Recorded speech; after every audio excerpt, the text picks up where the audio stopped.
د طه مبارکه سوره د قرآن عظیم شان شلمه سوره ده. په مکی معظمه کې را نازله شوې ده. 115 مبارک آیاتونه لري. تلاوت او پښتو ترجمه یې له لومړي آیت څخه اورئ. بسم الله الرحمن الرحیم. د الله په نوم چې ډېر زیات مهربان پوره رحم لرونکی دی. ما أنزلنا عليك القرآن لتشقى إلا تذكرة لمن يخشى تنزيلا ممن خلق الأرض والسماوات العلى. طه مونږ دا قرآن پر تا باندې د دې لپاره نه دی نازل کړی چې ته په کړه وخت شي. دا خو د هر هغه چا لپاره یو یادونه ده چې وویریږي. د هغه ذات له لوري نازل کړی شوی دی چې ځمکه او هسک آسمانونه یې پیدا کړي. الرحمن على العرش استوى. هغه زیات مهربان د کائناتو د باچاهي پر تخت حکم چلوونکی دی. له ما في السماوات وما في الأرض وما بينهما وما تحت الثرى. د هغو ټولو شیانو څښتن دی چې په آسمانونو او ځمکه کې دي، او د هغو چې د آسمان او ځمکې ترمنځ دي، او د هغو چې تر خاورو لاندې دي. وإن تجهر بالقول فإنه يعلم السر وأخفى. که ته خپله خبره په لوړه غږ وکړې، هغه خو په پټه ویل شوې خبره بلکې په بیخي زیاته پټه خبره باندې هم پوهیږي.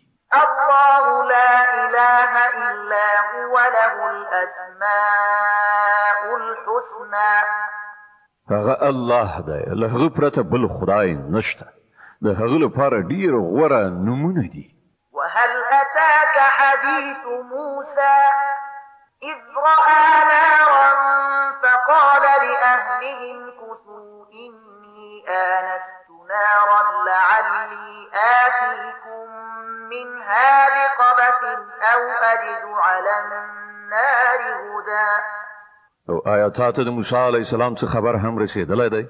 کله چې هغه یو ور ولید او خپل کورنۍ ته وویل چې لږ تم شي، ما یو ور لیدلی دی، ښایي چې تاسو ته یو نیمه سکروټه راوړم یا په دې اور باندې ما ته د لارې په باب څه لارښوونه وشي. فلما أتاها نودي يا موسى إني أنا ربك فاخلع نعليك إنك بالوادي المقدس طوى وأنا اخترتك فاستمع لما يوحى. هلته چې ورسید غږ وشو، اے موسی زه ستا رب یم، پڼې دې وباسه. ته د طوع په سپېڅلي ناو کې او ما ته غوره کړی، واوره څه چې درته وحي کېږي. إنني أنا الله لا إله إلا أنا فاعبدني وأقم الصلاة لذكري. همدا زه الله یم، له ما څخه پرته بل خدای نشته. نو ته زما بندگی وکړه او زما د یاد لپاره لمونځ قایم کړه. إن الساعة آتية أكاد أخفيها لتجزى كل نفس بما تسعى. د قیامت ساعت ارومرو راتلونکی دی. زه د هغه د وخت پټ ساتل غواړم تر څو چې هر څوک د خپلو هلو ځلو سره سمه بدله ومومي. فلا يصدنك عنها من لا يؤمن بها واتبع هواه فتردى. نو یو داسې څوک چې پر هغه یعنی قیامت ایمان نه راوړي او د خپلو نفسي غوښتنو بنده ګرځېدلی دی، تا دې د هغه ساعت له فکر نه منع نه کړي، که نه نو ته به په هلاکت کې وغورځېږي. وما تلك بيمينك يا موسى. اے موسی دا ستا په لاس کې څه دي؟ قال هي عصاي أتوكأ عليها وأهش بها على غنمي ولي فيها مآرب أخرى.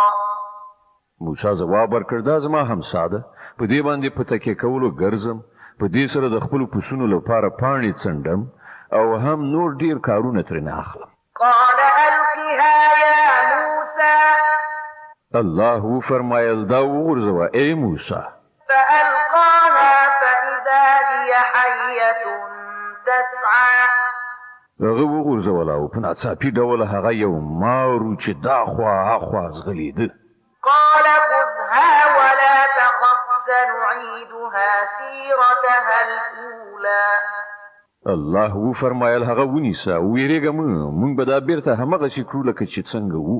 واضمم يدك إلى جناحك تخرج بيضاء من غير سوء آية أخرى لنريك من آياتنا الكبرى. او لږ شان خپل لاس خپل تخرک ته وروړه بې له کوم تکلیف څخه به ځلانده راووځي.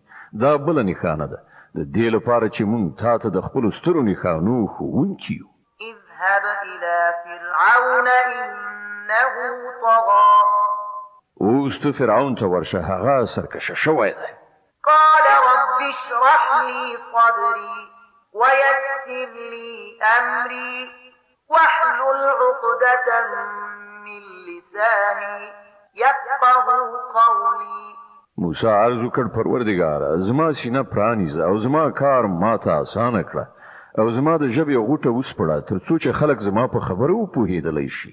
واجعل لي وزيرا من أهلي هارون أخي أشدد به أزري وأشركه في أمري كي نسبحك كثيرا ونذكرك كثيرا إنك كنت بنا بصيرا.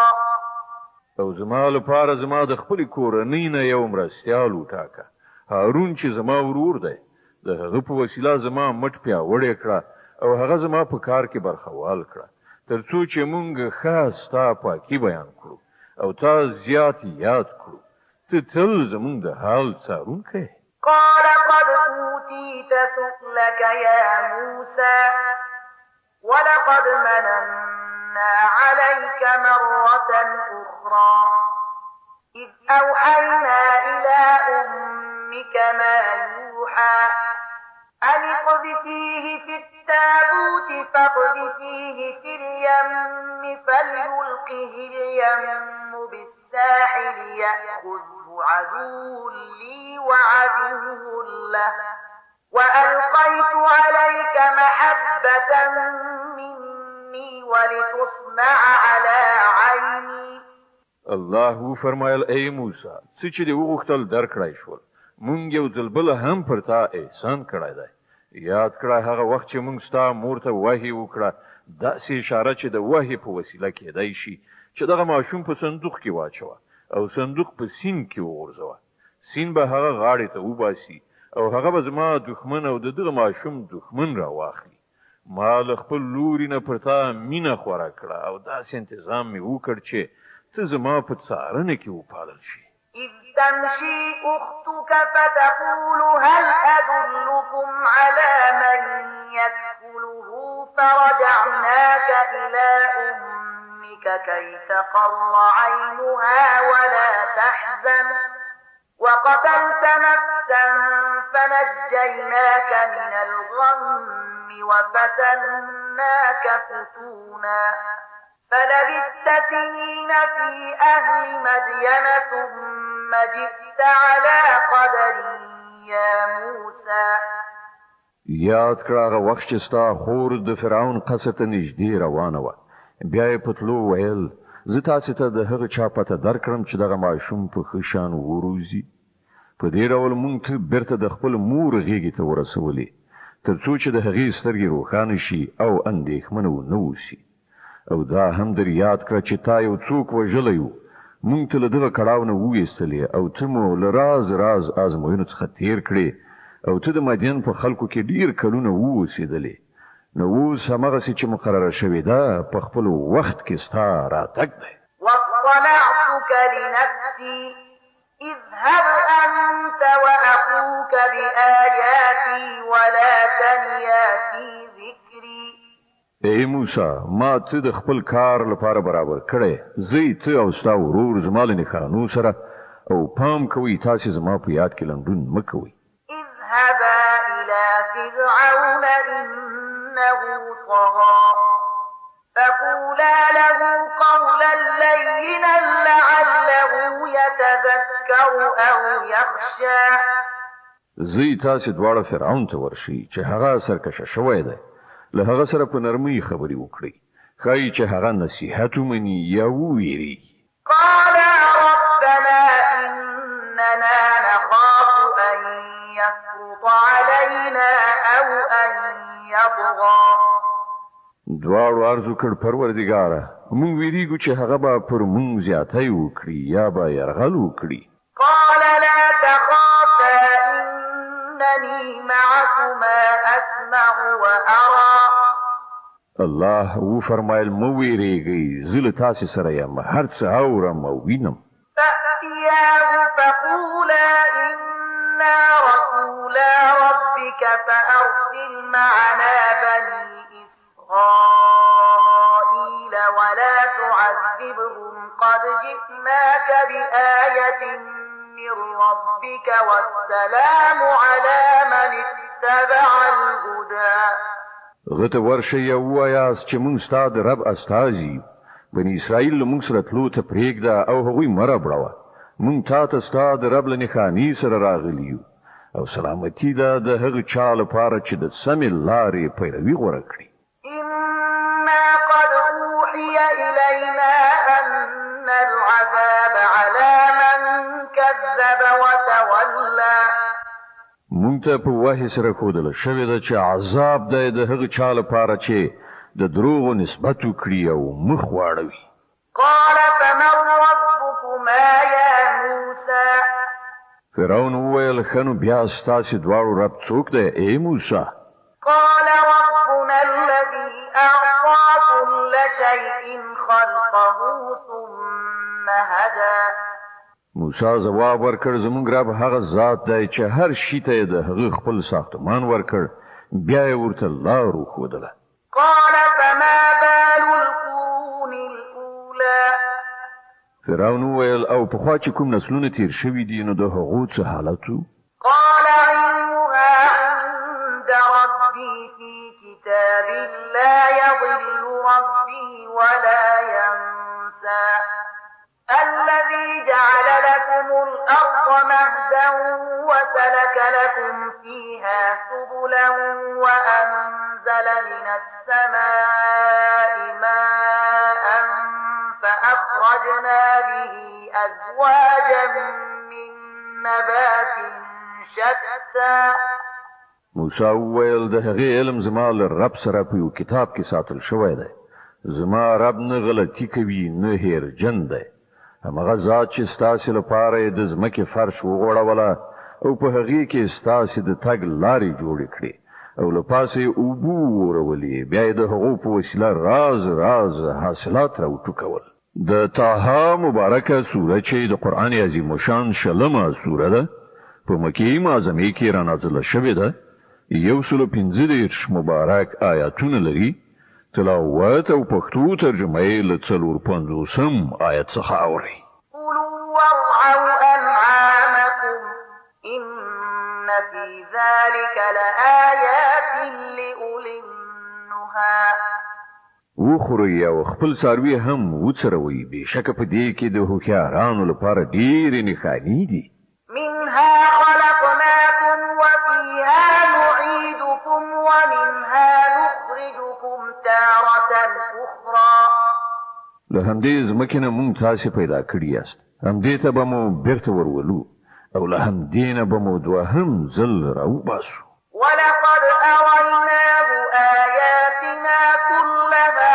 فكذب وأبى مونږ فرعون ته خپلې ټولې نښانې وښودلې خو هغه دروغ وګڼلې او ویې نه منلې قال أجئتنا لتخرجنا من أرضنا بسحرك يا موسى وی ویل ای موسی آیا ته مونږ ته د دې لپاره راغلی چې د خپلو کوډو په زور سره مونږ زمونږ له هېواد نه وباسې فلنأتينك بسحر مثله فاجعل بيننا وبينك موعدا لا نخلفه نحن ولا أنت مكانا سوى خنو مونږ به هم ستا په مقابل کې هم دغسې کوډې راوړو وټاکه مقابله کول کله او چیرته دي نه به موږ له دغه فیصلې نه اوړو نه به ته اوړې په هوار میدان کې راوړاندې شه.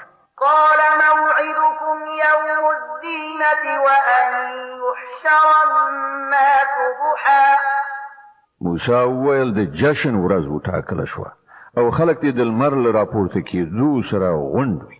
فتولى فرعون فجمع كيده ثم أتى. فرعون وګرځي د خپلې ټولې دسیسې را ټولې کړې او مقابلې ته راغی. قال لهم موسى ويلكم لا تفتروا على الله كذبا فيسحتكم بعذاب وقد خاب من افترى.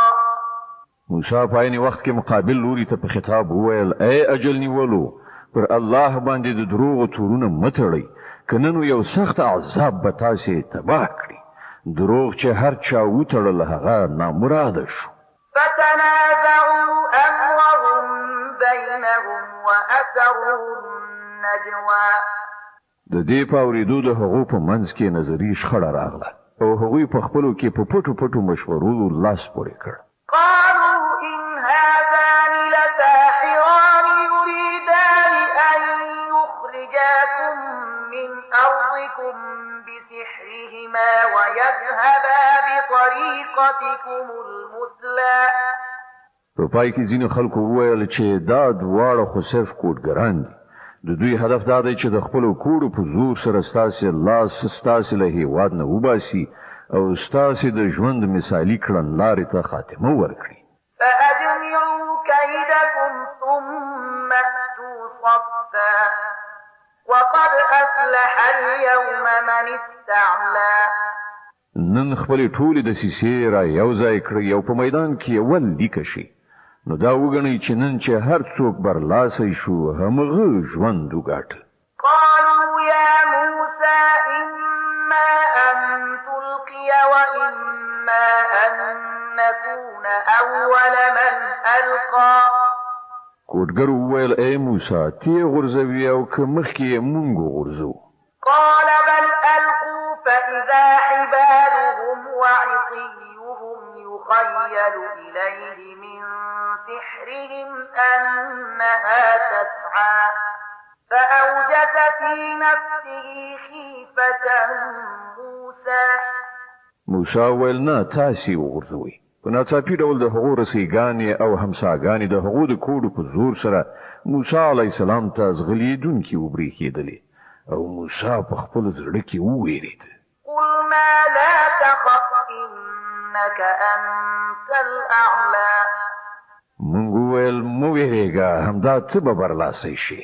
وألق ما في يمينك تلقف ما صنعوا إنما صنعوا كيد ساحر ولا يفلح الساحر حيث أتى. وغورځوه څه چې ستا په لاس کې دي اوس د دوی ټول مصنوعي شیان تېروي. دوی چې څه جوړ کړي راوړي دي دا خو د کوډګر ټګي ده او کوډګر هیڅکله نشي بریالی کېدی که په هره بڼه راشي. فألقي السحرة سجدا قالوا آمنا برب هارون وموسى. په پای کې هم داسې وشول چې ټول کوډګران په سجده پریوتل او غږ یې وکړ موږ د هارون او موسی رب ومانه. قال آمنتم له قبل أن آذن لكم إنه لكبيركم الذي علمكم السحر فلأقطعن أيديكم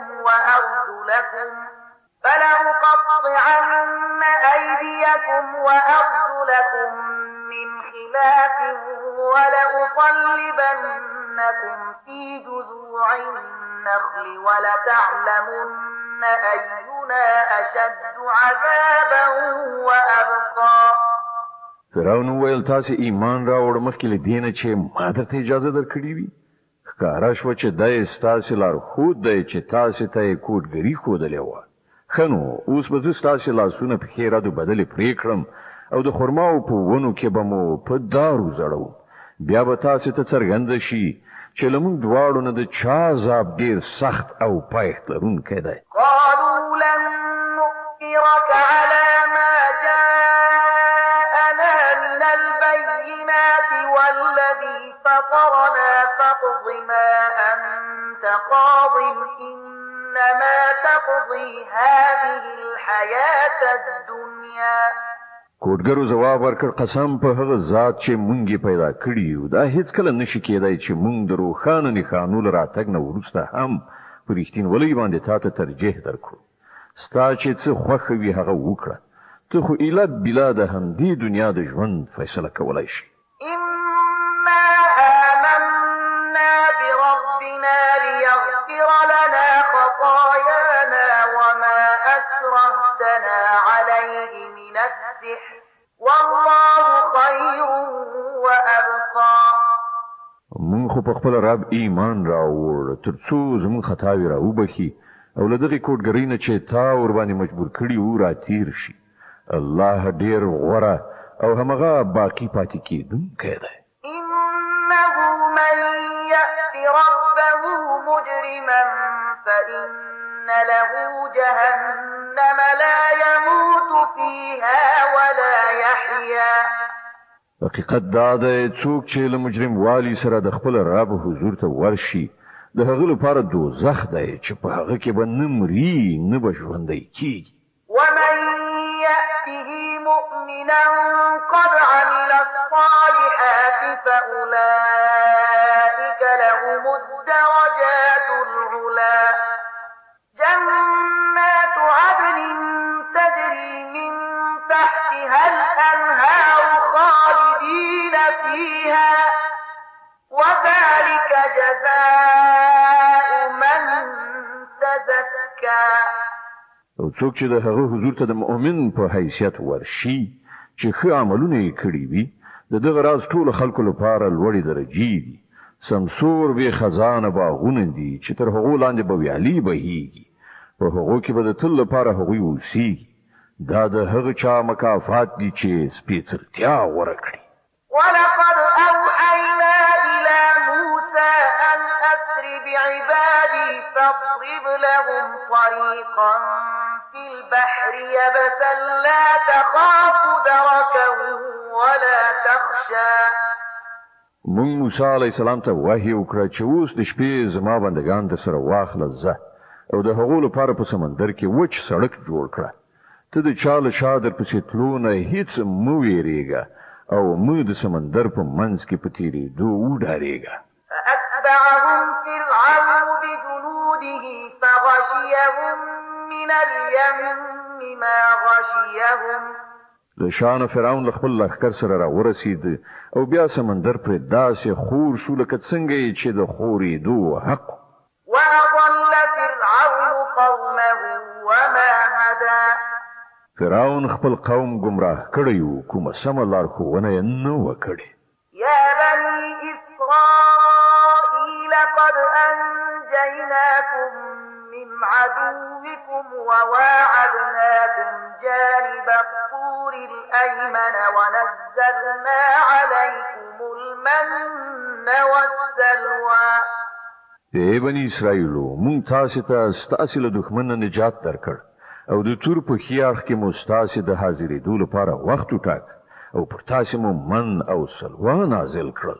كلوا من طيبات ما رزقناكم ولا تطغوا فيه فيحل عليكم غضبي ومن يحلل عليه غضبي فقد هوى. خوري زمون پاکه درکړې روزي او د هغې په خوراکي سرکشي مکوي او کننو پر تاسو به زما غضب پریوزي او په چا باندې چې زما غضب نازل شو هغه نو په یقیني توګه هلاکی. وإني لغفار لمن تاب وآمن وعمل صالحا ثم اهتدى. البته چا چې توبه ویستله او ایمان یې راوړ او ښه عمل یې وکړ بیا سم روان شو د هغه لپاره زه ډېر بخښونکی یم. وما أعجلك عن قومك يا موسى. او څه شي ته له خپل قوم نه د مخه راوستلې ای موسی؟ قال هم أولئك على أثري وعجلت إليك رب لترضى. غرض وکړ هغوی زما تر شا روان دي ما تلوار وکړ ستا حضور ته راغلم ای زما ربه تر څو چې ته له ما څخه خوشحاله شې. قال فإنا قد فتنا قومك من بعدك وأضلهم السامري. الله وفرمایل ښه نو واوره موږ ستا تر شا ستا قوم په ازموینه کې واچاو او سامري هغوی ګمراه کړل. فرجع موسى إلى قومه غضبان أسفا قال يا قوم ألم يعدكم ربكم وعدا حسنا أفطال عليكم العهد أم أردتم أن يحل عليكم غضب من ربكم فأخلفتم موعدي. موسی علیه السلام سخت غصې او خواشینۍ په حالت کې خپل قوم ته راستون شو چې ورغی وی ویل ای زما قومه ایا ستاسې رب له تاسې سره غوره وعدې نه وې کړې؟ ایا پر تاسې ورځې زیاتې اوښتې دي یا تاسې په ځان باندې د خپل رب د غضب راتلل غوښتل چې تاسې له ما سره وعده خلافي وکړه؟ قالوا ما أخلفنا موعدك بملكنا ولكننا حملنا أوزارا من زينة القوم فقذفناها فكذلك ألقى السامري فأخرج لهم عجلا جسدا له خوار فقالوا هذا إلهكم وإله موسى فنسي. هغه جواب ورکړ موږ له تاسو سره په خپل واک وعده خلافي نه ده کړې. داسې وشول چې موږ د خلکو د غاڼو تر پیټې لاندې ستومانه شوي وو او موږ هغه غورځولې وي. بیا په همدې توګه سامري هم څه وغورځول او د هغو لپاره یې د یوه خوسکي بت راوویست چې له هغه څخه د غوایي غوندې رمباړه وتله. خلکو غږ وکړ همدغه دی ستاسې خدای او د موسی خدای. د موسی دی هیر شو.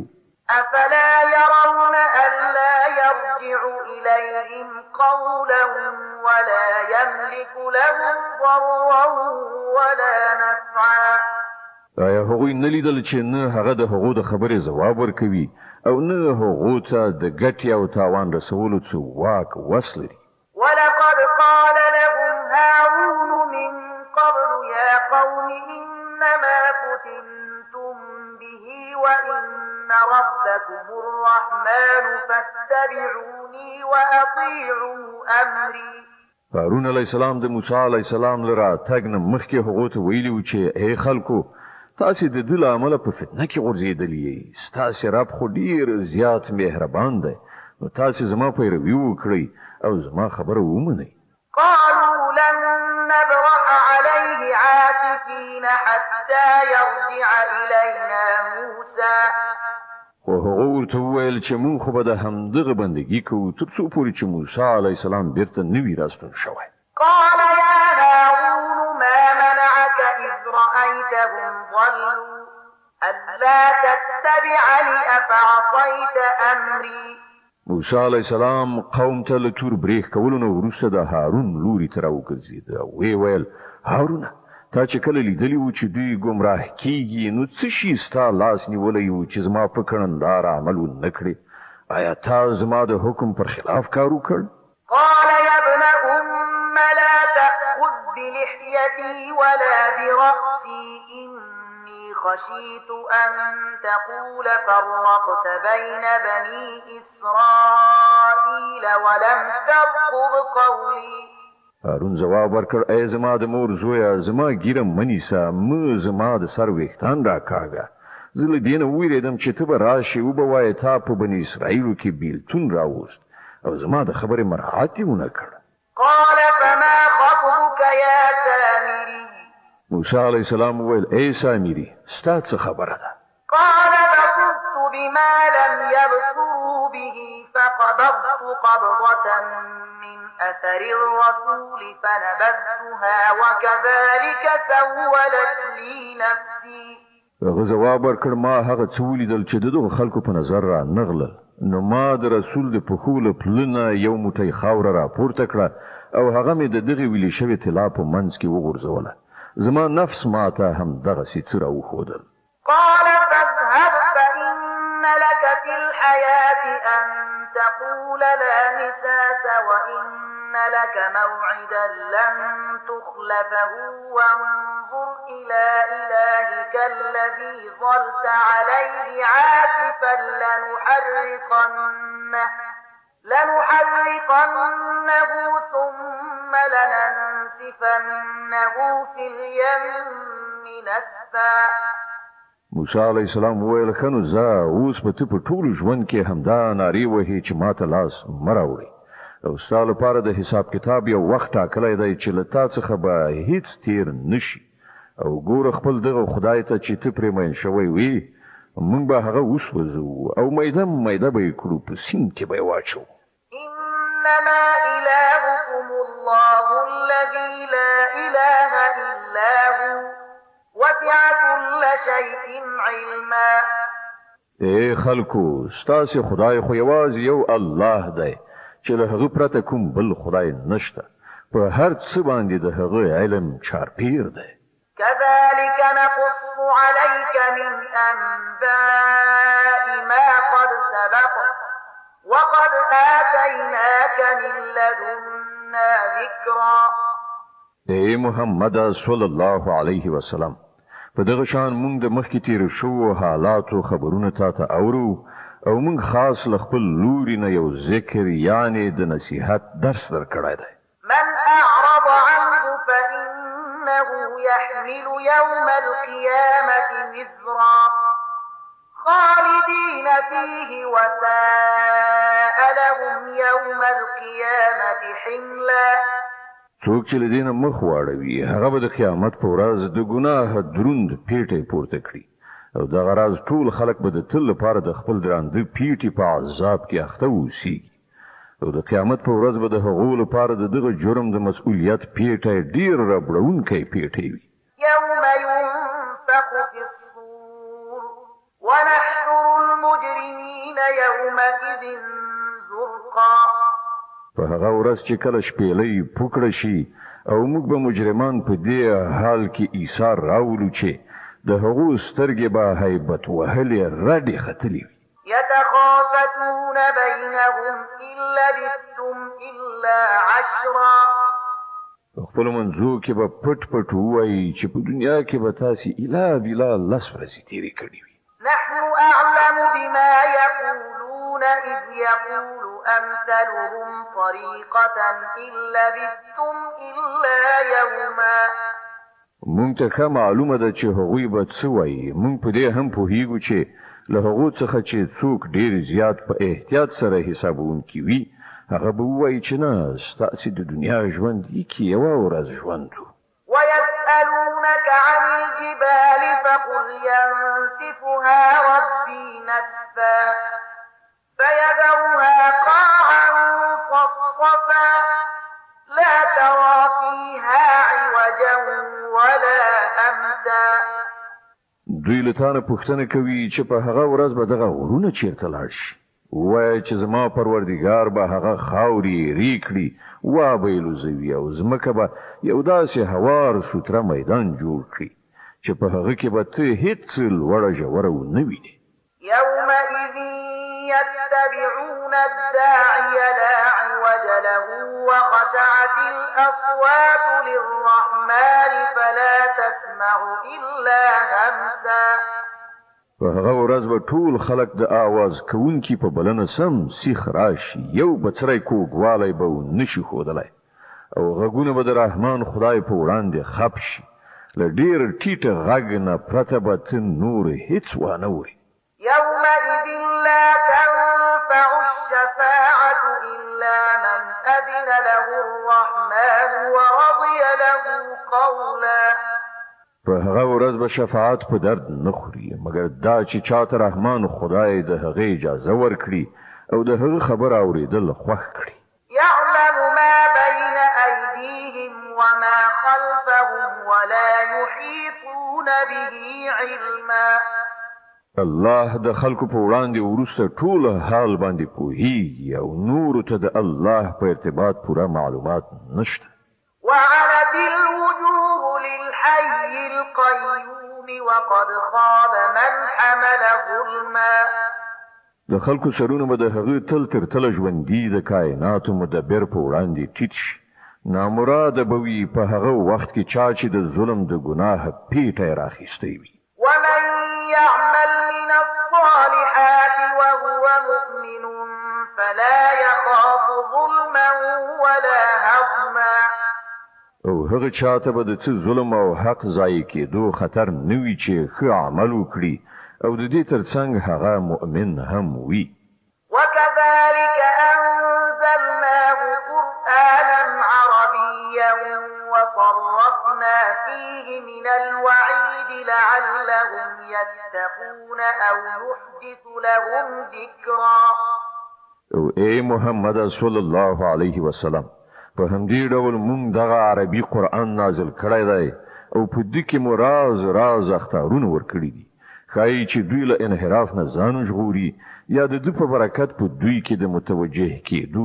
څه نښانې پیدا شي فتعالى الله الملك الحق ولا تعجل بالقرآن من قبل أن يقضى إليك وحيه وقل رب زدني علما نو پورته او لوړ دی حقیقي باچا او ګوره د قرآن په لوستلو کې تلوار مکوه تر څو پورې چې تا ته د هغه بشپړه وحی نه وي رسول شي او دعا وکړه چې ای پروردګاره ما ته لا زیات علم راکړه ولقد عهدنا إلى آدم من قبل فنسي ولم نجد له عزما مونږ له دې نه مخکې آدم علی السلام ته یو حکم کړی وو خو هغه هیر کړ او مونږ په هغه کې تصمیم ونه میند د طه مبارکه سورۃ چې د قران عظیم شان شلمه سورۃ ده په مکی معظمه کې را نازله شوې ده 115 مبارک آیاتونه لري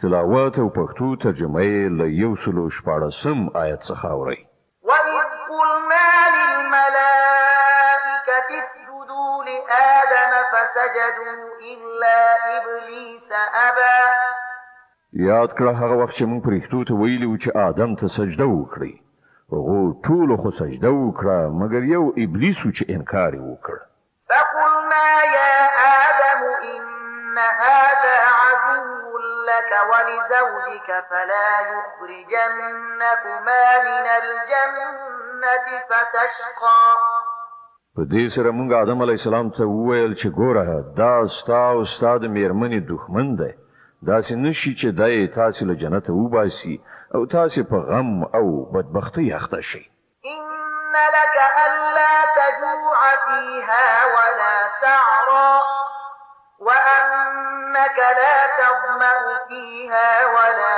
تضحى دلته خو تاسو ته دا هوساینه شته چې نو وږي به وزلي اوسېږي نو متند او تودوخه ربړوي فوسوس إليه الشيطان قال يا آدم هل أدلك على شجرة الخلد وملك لا يبلى خو شیطان هغه تیر ویست ورته وویل ای آدمه تا ته هغه ونه دروخیم چې په هغه سره تل تر تل ژوند او نه ختمېدونکی سلطنت په لاس درځي فأكلا منها فبدت لهما سوآتهما وطفقا يخصفان عليهما من ورق الجنة وعصى آدم ربه فغوى په پای کې دواړو میړه میرمنې د هغې ونې میوه وخوړله نتیجه دا شوه چې سمدلاسه د هغو سطر یو د بل په وړاندې لوڅ شو او دواړه د جنت په پاڼو سره د خپلو ځانونو په پټولو باندې لګیا شول آدم علیه السلام د خپل رب نافرماني وکړه او له سمې لارې نه واوښت ثم اجتباه ربه فتاب عليه وهدى بیا د هغه رب هغه غوره کړ او د هغه توبه یې قبوله کړه او هغه ته یې لارښوونه وکړه قال اهبطا منها جميعا بعضكم لبعض عدو فإما يأتينكم مني هدى فمن اتبع هداي فلا يضل ولا يشقى الله فرمایل تاسو دواړه یعنی آدم علی السلام او بیبي حوا له دې ځای یعنی جنت څخه کوز شي تاسو به یو د بل دښمنان یاست اوس که زما له لوري تاسې ته کوم هدایت ورسیږي نو څوک چې زما د هغه هدایت پیروي وکړي هغه به نه ګمراه شي نه به په بدبختۍ کې اخته شي. ومن أعرض عن ذكري فإن له معيشة ضنكا ونحشره يوم القيامة أعمى. او څوک چې زما له ذکر یعنی د نصیحت له درس نه مخ واړوي د هغه لپاره به په دنیا کې تنگ ژوند وي او د قیامت په ورځ به موږ هغه روند راپاسو. قال رب لم حشرتني أعمى وقد كنت بصيرا. هغه به وایي پروردګاره په دنیا کې خو زه سترګه وروم دلته دې ولې روند راپاڅولم. قال كذلك أتتك آياتنا فنسيتها وكذلك اليوم تنسى. الله تعالی به فرمایي هو په همدې شان دي زموږ آیاتونه چې تا ته راغلي وو تا هیر کړي وو هماغسې نن ته هیرول کېږي. وكذلك نجزي من أسرف ولم يؤمن بآيات ربه ولعذاب الآخرة أشد وأبقى. په دې ډول موږ له حده تیرې کوونکو او د خپل رب د آیاتونو نه منونکو ته په دنیا کې مجازات ورکوو او د آخرت عذاب زیات سخت او ډیر پایښت لرونکی دی. أفلم يهد لهم كم أهلكنا قبلهم من القرون يمشون في مساكنهم إن في ذلك لآيات لأولي النهى. او آیا دغه خلکو ته د تاریخ له دغه درس نه څه درس ور په برخه نشو چې له دې نه مخکې مونږ څومره قومونه هلاک کړي دي چې د هغو په وران شوو کلیو کې نن دوی ځي راځي. په حقیقت کې په دې کې د هغو خلکو لپاره ډېرې نښانې دي چې د سالمې پوهې خاوندان دي. ولولا كلمة سبقت من ربك لكان لزاما وأجل مسمى. که ستا د رب لخوا مخکې د یوې خبرې پرېکړه نه وای شوې او د مهلت یوه موده نه وای ټاکله شوې نو ارومرو به د دوی هم فیصله شوې وای. فاصبر على ما يقولون وسبح بحمد ربك قبل طلوع الشمس وقبل غروبها ومن آناء الليل فسبح وأطراف النهار لعلك ترضى. اے محمد صلی الله علیه وسلم دوی چې کومې خبرې جوړوي پر هغو صبر وکړه او د خپل رب له ثنا ستاینې سره د هغه پاکي بیان کړه له لمر ختلو نه مخکې او له لمر پرېوتلو نه مخکې او د شپې په وختونو کې هم هغه پاکي بیان کړه او د ورځې په څنډو کې هم ښایي چې ته راضي شي. ولا تمدن عينيك إلى ما متعنا به أزواجا منهم زهرة الحياة الدنيا لنفتنهم فيه ورزق ربك خير وأبقى. او د دنیوي ژوندانه هغه ځل بل ته سترګې قدرې هم مو راړوه چې مونږ له دوی نه راز راز خلکو ته ورکړي دي.